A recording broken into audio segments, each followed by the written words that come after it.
This is Listening with Franklin Livingston, and our guest is Marie Catherine Massie.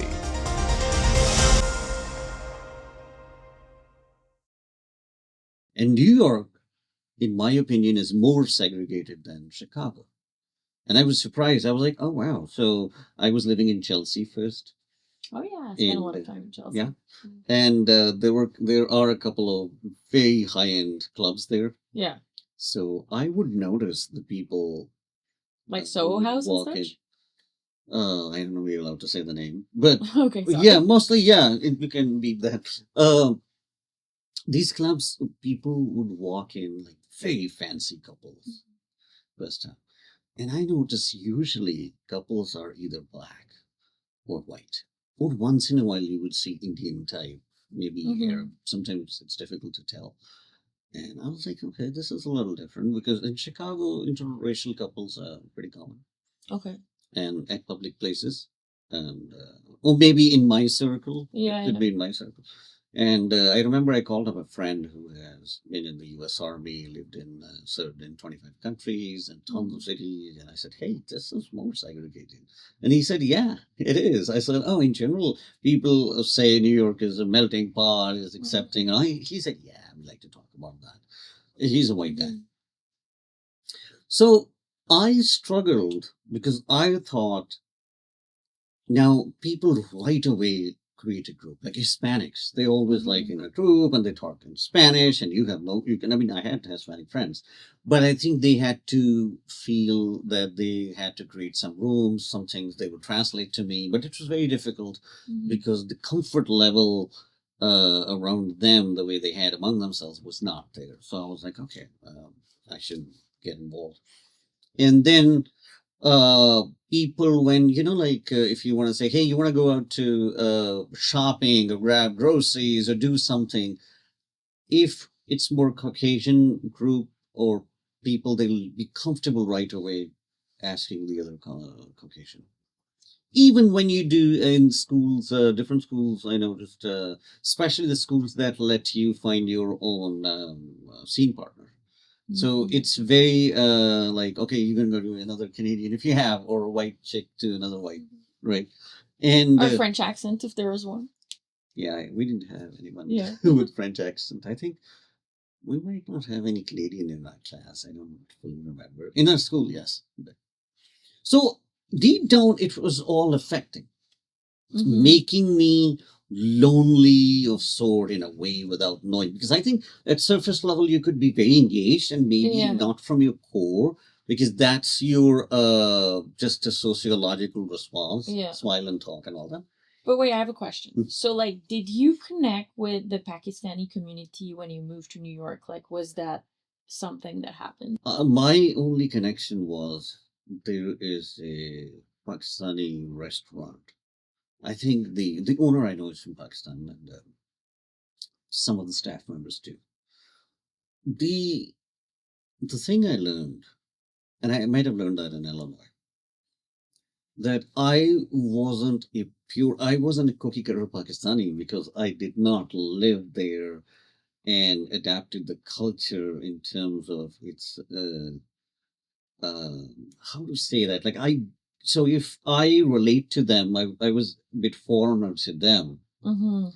So I was not the guy who was 100% comfortable with them, and they were not 100% comfortable with me, because some social mannerisms were different, habits were different. But did it help you to like kind of like feel more connected to home because it's still like where you're from? Or no, because that restaurant, when I went there several times, I saw the more labor class usually hangs there, and not only Pakistani, like Africans and Bangladeshi, or maybe other people I don't even recognize.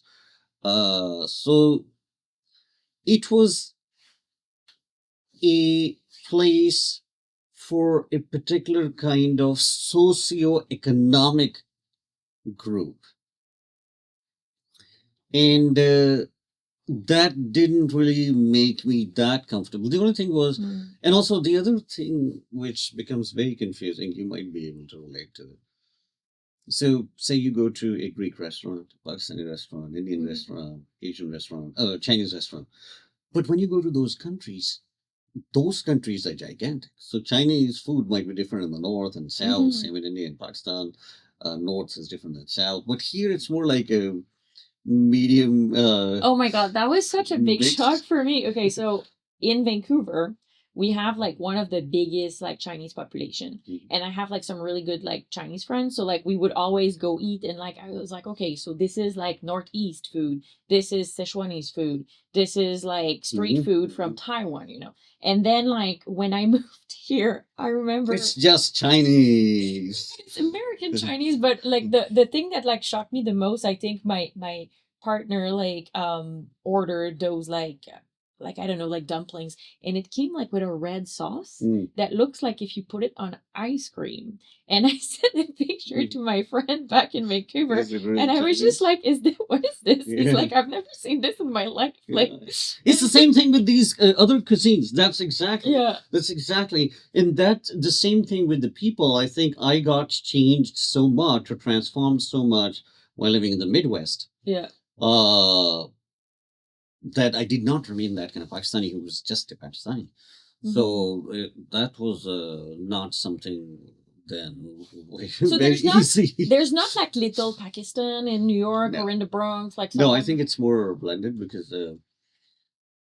at least here, I think there, I heard like I saw a vlog in Italy, but in the US, I think the kind of Pakistanis come, they congregate with people of their profession. So if say there's a taxi driver guy who's going to hang out with taxi drivers. It Mm, doesn't matter they're African or they're Bangladeshi or Indian or etc. mhm. If they're medical doctors, they'll usually be more associating with medical people. And I don't, they're very rare there'll be Pakistani doing something else. Either medical profession, I'm laughing, but that's what they love to do. Or they'll be a business owner or they'll be a taxi driver, which is also changing now. The French speakers do have a tendency to hang out together. Like I did find my French speakers. My partner actually makes the joke that whenever I walk into a bar or anywhere in New York, like I always find the French speakers without like even trying. It's kind of like a running gag. Like every time we walk into a space, like a concert, whatever, like I seem to find them, and it's just funny. And yeah, we like to hang out together. Pakistanis are not like that because, first of all, they're very competitive. So if somebody is a doctor, their focus will be on their profession and becoming better and better and better. Yeah.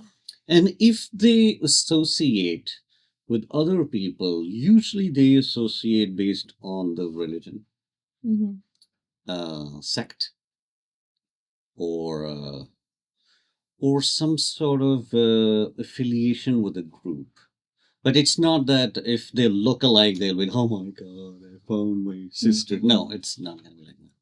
Or if we speak the same language, it has never been like that because some communities, the other community we're talking about, I think they built up their economy or made their country better just because of that nationalism, or they are very connected to help each other out. And I've seen that in the US, I have seen that in the UK.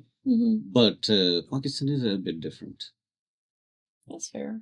Yeah, I guess Because, sorry yeah. to add, but I think the idea among Pakistanis is if I'm here today, you got to work hard and then compete with me and get here. I'm not going to really do anything for you.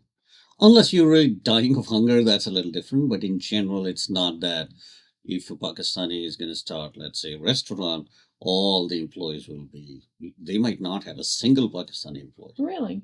Yeah. Because here's an example. So if you have someone who might just be a bit lazy or not up to the mark, assuming my boss or owner is a Pakistani and he or she will give me some grace, then that's a problem. Your work might affect. So it doesn't matter who you are, you got to just work hard to meet that standard. So that's the, I think, general mindset. Yeah, it's very different for us because in Quebec, because we're like basically like 8 million people surrounded by like almost 400 million people of like English speakers, like I guess we like really kind of like work together to make sure to keep the language and the culture. So whenever we see each other in like different countries, but what I've noticed here, it's not just like Quebecers, it's like French people, like whatever like Mm. French group I have, like people are so happy to like find each other and like create those groups. And if someone needs help, it seems to be like kind of like a system you can rely on. No, I think there's a joke in Pakistan. It used to be that you can go anywhere in the world, even the moon. You'll see a Pakistani working there by himself. And that's why, Really? yeah, because the idea is that if you want to do something and you don't have opportunity in your own country, go wherever and you don't worry about anything else. And I saw a documentary. To me now it sounds funny, but I forgot there was in some sort of jungle where only those jungle people live there, Mm-hmm. no other civilization. Mm-hmm. And then there was a cabin, like a mini store where you can buy a couple of things of necessity, and that was run by a Pakistani guy. And I thought, yeah, those are our people, and they don't care. And that has been the mindset. So it's not like you move to, uh, say, New York, and you say, I'm going to find a Pakistani group to hang out with. Mm-hmm. Uh, Usually, you would just consider people in your community who accept you and love you, right? And I think by going back to the same idea that my struggles were maybe I was thinking deep down, I was sensing I wasn't fully accepted. I was accepted at a surface level, Mm-hmm. and it didn't affect me. And until a few years ago, I think I became more aware of the world and myself, and I learned all that matters is peace in your life. Mm-hmm.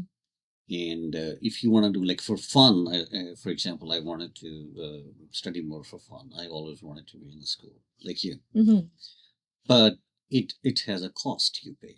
You can't sleep that much, and you can miss class if you have headaches, travel, depending how far your school is, and money and all that. And so I was like, there's a downside to it. It affects your health and well-being and peace. So I dropped those ideas and I began traveling the world. And so for example, I've been to 3 different countries in Asia last year. Which one? I went to Vietnam, stayed there for a month. I went to Thailand, stayed there for a month. I went to Malaysia, stayed there for a month. And this was my first time staying abroad for that long of a period, because previously I've been to, say, 3 days in Singapore, 3 days. Yeah. Right. So, but spending a month is very Mm-hmm. different. And then you talk to locals, and in Vietnam, they know you are a foreigner, Mm-hmm. but they don't impose that idea on you. That, hey, for example, in the US, maybe not in New York, go to the Midwest and you just say, hi, my name is so and so, and I'm originally from Canada. The first question they usually ask is, what they used to ask is, so when are you going home? Oh, really? Yeah, it's very common, and I don't think they think it's offensive. They think, oh, just like we want to know, like, for how long you'll be here, right? Mm-hmm. And or if you share some of the struggle, it's very common. If you share some of the struggles, the answer will be, did you try that finding in Canada? Right. So these things are so a part of the DNA. I guess that's true. Like now that we're talking about it, like a lot of people have asked me, like, "Oh, like why don't you go back to Canada?" If I ever make a comment about healthcare, people are Mm. It's funny, like my experience with Vietnam, versus Thailand, like what I thought was really interesting is in Thailand, I felt like people were very, very friendly, Mhm. but it's like more touristic. So like you Mhm. never knew if like it was a friendliness to like sell you a tour or like sell you something. Where like in Vietnam, I could still feel the warmth. Like Mhm. I could Mhm. still really feel it. You see it in the streets, Mhm. like that, like fourth generation, I think people that were struggling with like Agent Orange. Mhm. Um, and like I felt like the friends I made in Vietnam, you knew they were true friends because at first they were looking at you like a Mhm. foreigner. And like if you could break the barrier, then like you managed to like make a real friend. Mhm. Not to say that people in Thailand were not nice, because honestly, like I made so many cool friends there too. But that was my experience. What did you think something I similar? think it may be a little different from me because first, where were you in Vietnam? What city? Oh, I went all over the place. I did a motorcycling trip, starting in Ho Chi Minh and went all the way up to Saigon.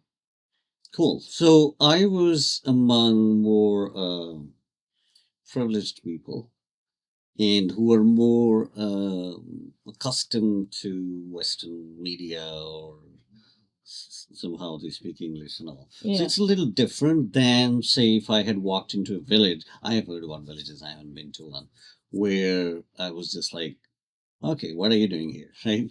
That Mhm. kind of thing.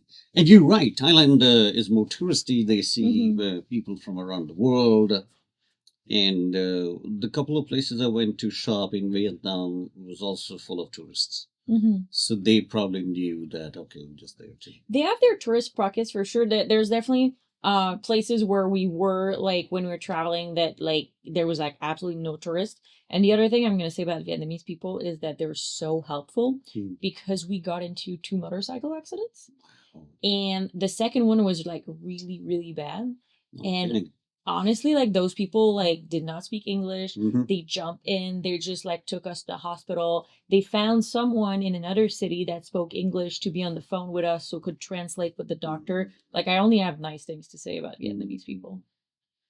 Yeah, that's great. No, in general, I found all the three countries in Malaysia very down to earth. And I didn't make it to Malaysia. How was that? well, I have been there several times. This was the first time I stayed there for a month. Mm-hmm. And usually very polite and friendly.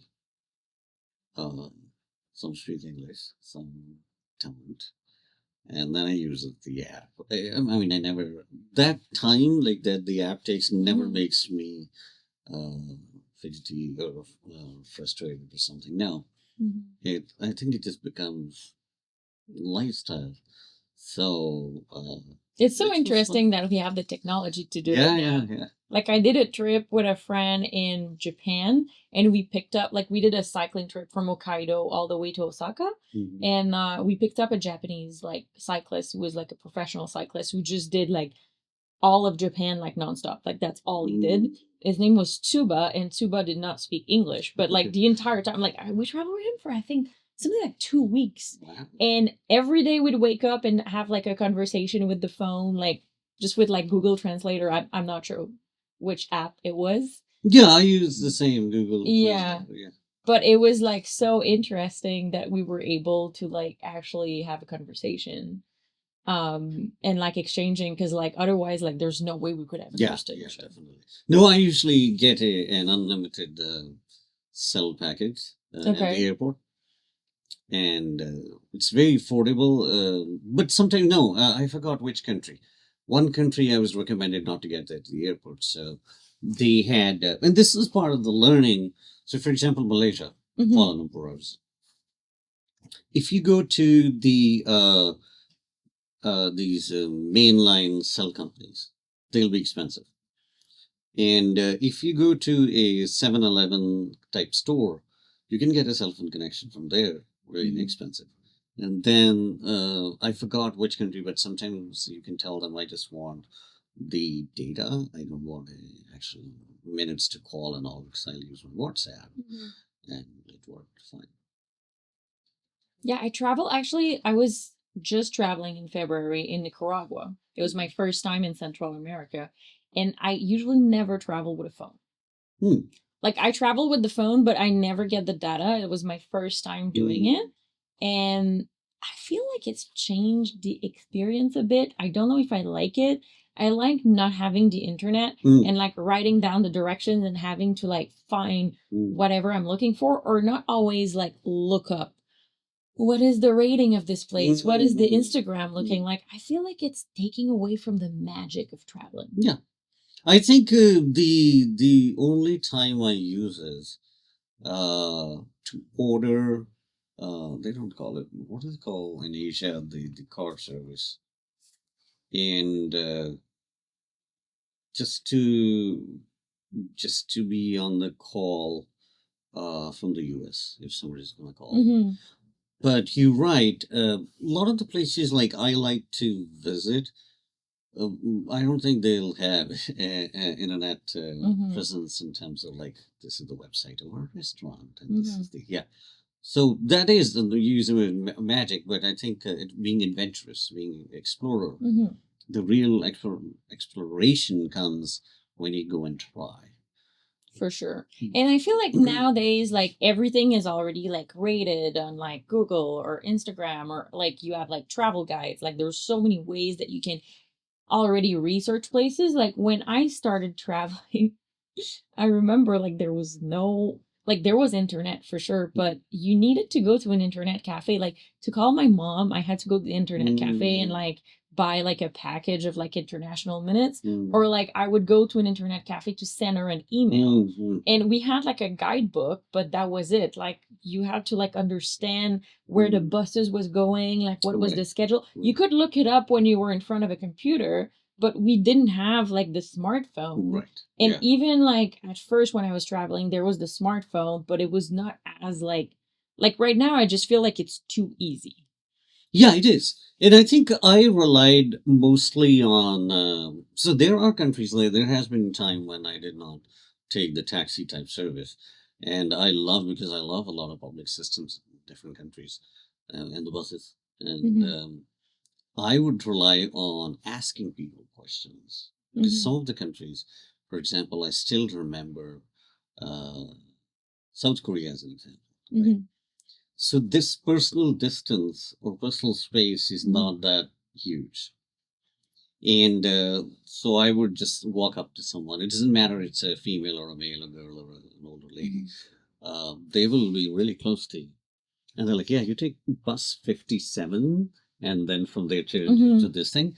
And which, if you're not used to, I think sometimes like that's why I like to spend more time rather than 3 days because within a week you kind of like get accustomed to that. Okay, so you don't be scared because here in the U.S. we have a more space, like especially talking to a stranger. Oh my God, and you be really your guard should be up. And also in New York, like if a tourist has a question to a New Yorker, they're like they keep walking, so you have to keep walking. Because I think we believe more in. And I certainly think it's just like in our head that we have less time. Mm-hmm. It's like you talked about motorcycles. Probably you know this more than me, but say two cars, they are supposed to get 30 miles done, right? And at a certain speed level, you try to go there on, and I'm not talking about like racing cars, I'm talking about average car, right? The maximum difference between two speeds, a guy who's going really fast and might hit someone and all that, versus the other guy going really chilled, maximum difference is 10 minutes.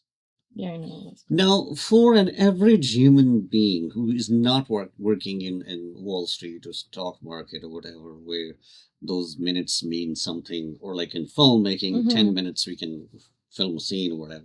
But otherwise, an average person who has an 8 hours of job and they have an hour of a commute, if they become more considerate and spend 10 minutes more while getting to the job and going back to their home, they might be safer and they might be helping others to have more peaceful experience of traveling or whatever.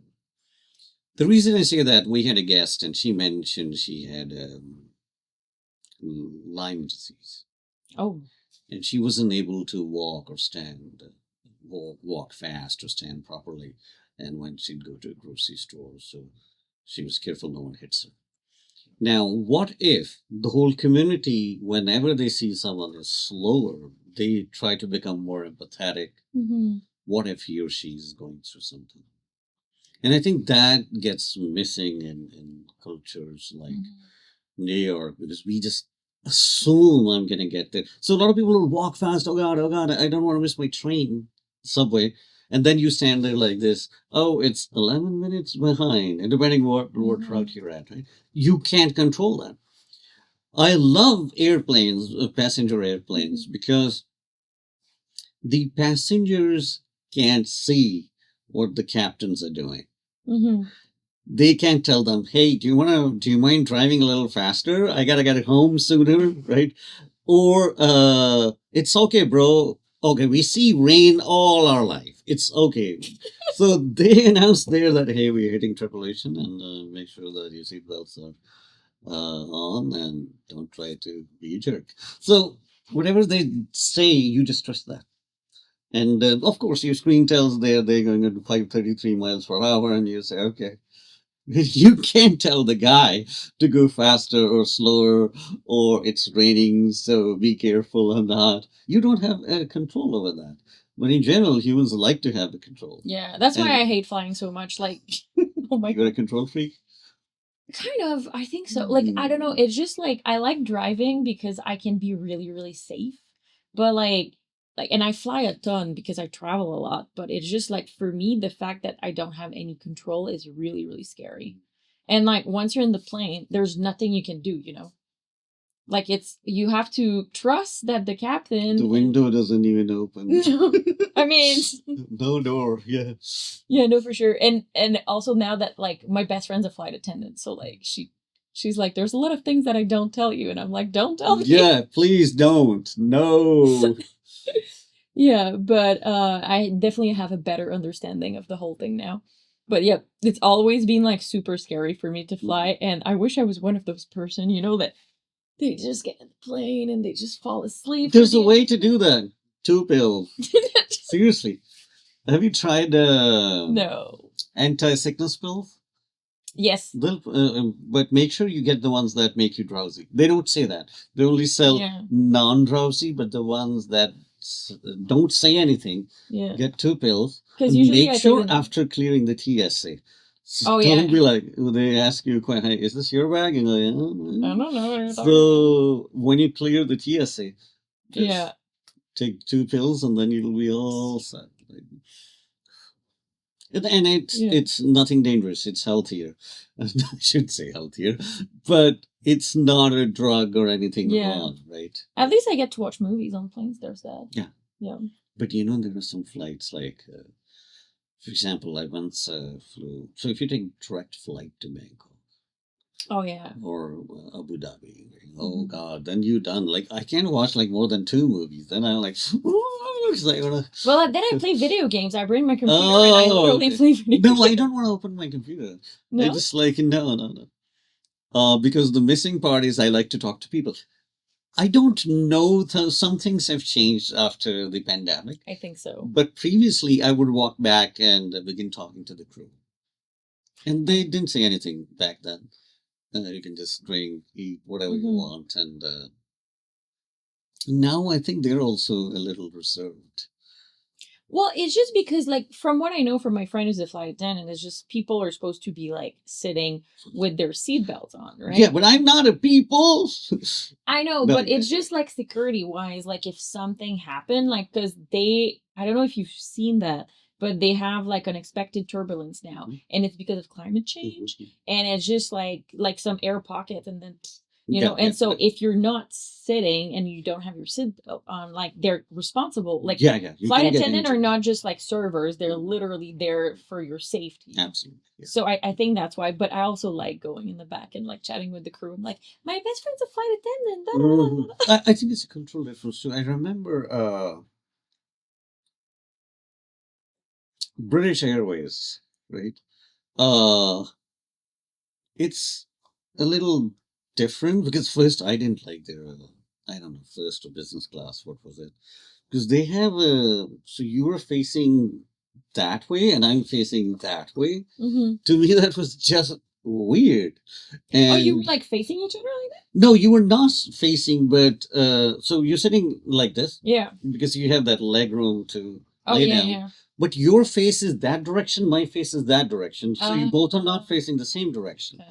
So if say the plane's face is that way, Yeah. when it's gonna take off, your back is going up. you have a weird Oh yeah. feeling. Do you always like? Do you fly like business?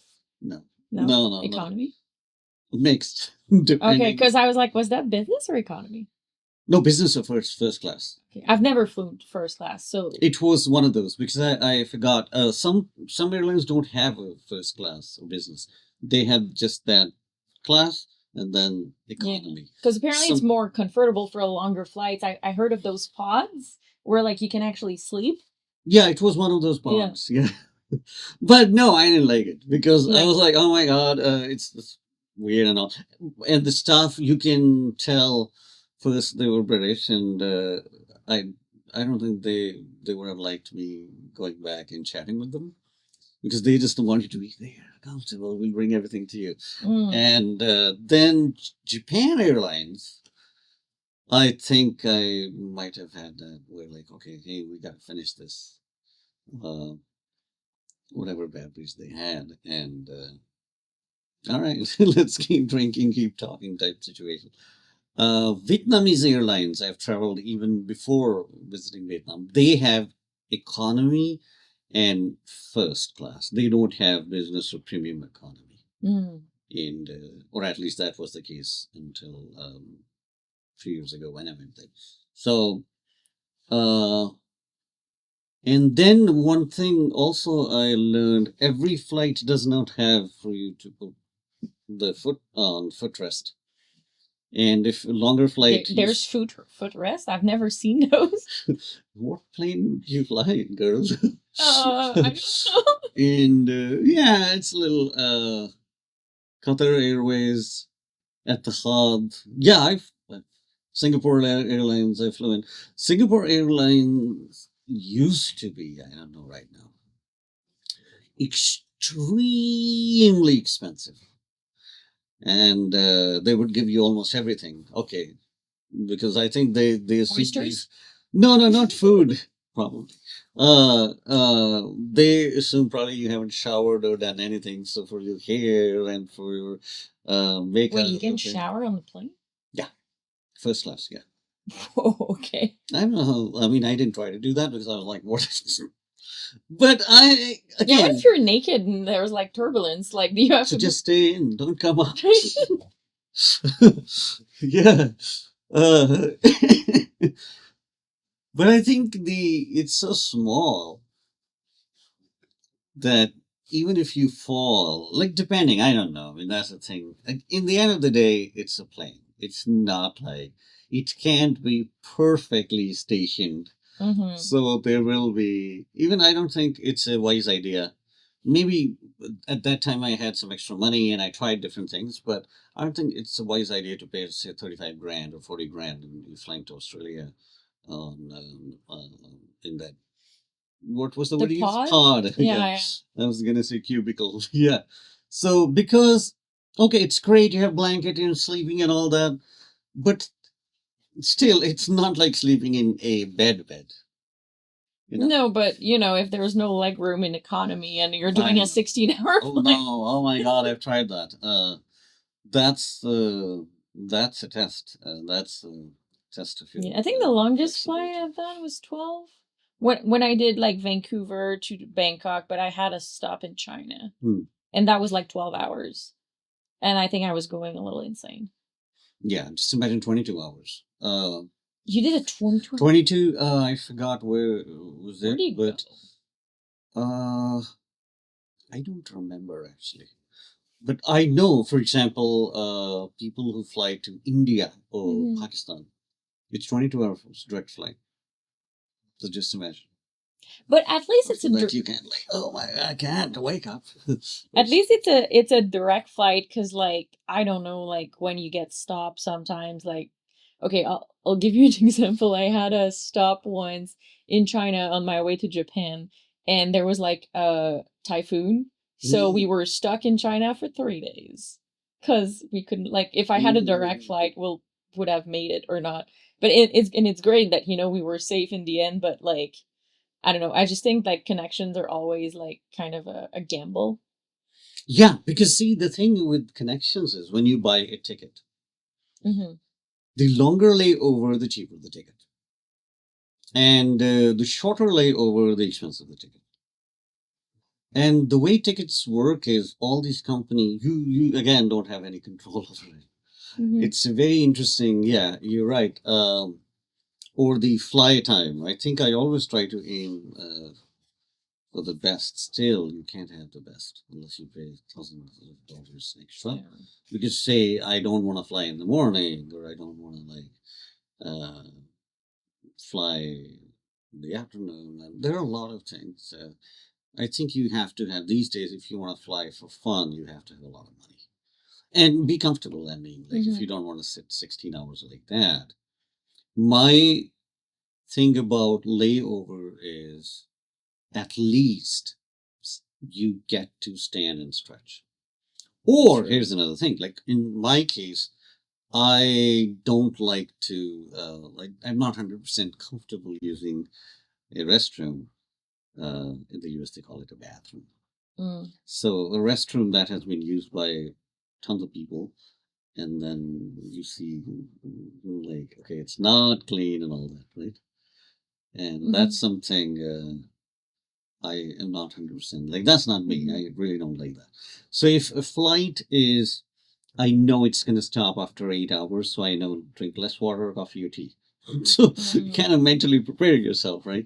And then you use the restroom there, just like stretch, drink, eat something, and then because sometimes coffee and tea at planes, it's not good. It doesn't matter. It's first class. So, Mhm.